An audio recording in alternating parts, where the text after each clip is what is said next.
is Father Vogel. We continue our series on St. Francis de Sales' Introduction to the Devout Life. We are in part 4 of his book, looking at temptations.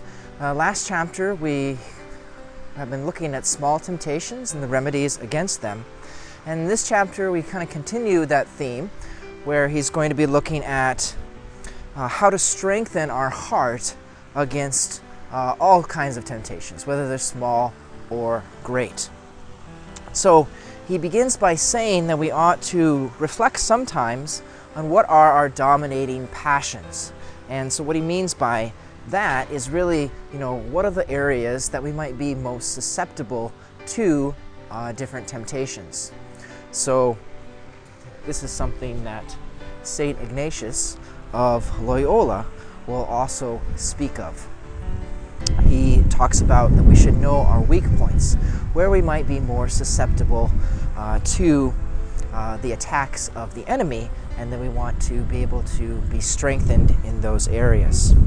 So he says, after we discover where we might be more susceptible, we should adopt a way of life completely contrary to them in our thoughts, in our words, and in our deeds. So he says to do this by repeatedly speaking against the thing so that we come to hate it, though at the beginning we may be attached to it. So he's going to give some examples of a couple of vices to illustrate this. So he says, for example, maybe we have a susceptible to vanity, where we're attached to certain things of the world and we run after them. He says to think often of the misery of this human life. Consider how troublesome these vanities will be to the conscience on the day of your death, how unworthy they are of a generous heart, that they are but toys and amusements of little children, and so on. Speak often against vanity, and even though you feel reluctant, do not cease to despise it. By this means, you will commit yourself against vanity, even as regards your honor.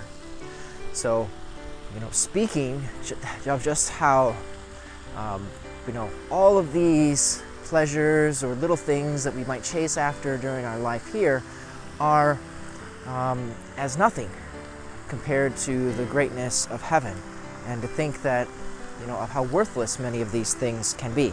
Another example that he gives is that of avarice or greed.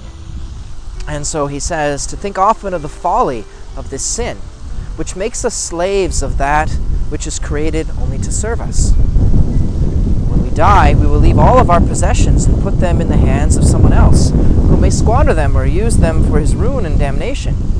And similar thoughts. Speak strongly against avarice. Praise highly the contempt of the world. Force yourself to give alms often and to do works of charity. Sometimes let opportunities to gather wealth slip by. So here we see these examples of how to work against some of those, where we're susceptible, where we are most easily tempted by the things of the world. So to summarize what he's been talking about in the last couple chapters is that when we're troubled by a temptation, even when we're not troubled by those temptations, we ought to practice and work on the contrary virtues, both specifically the contrary virtue as well as working on the love of God, as those will become remedies against them. In this way, he says, you will strengthen your heart against future temptations. God bless.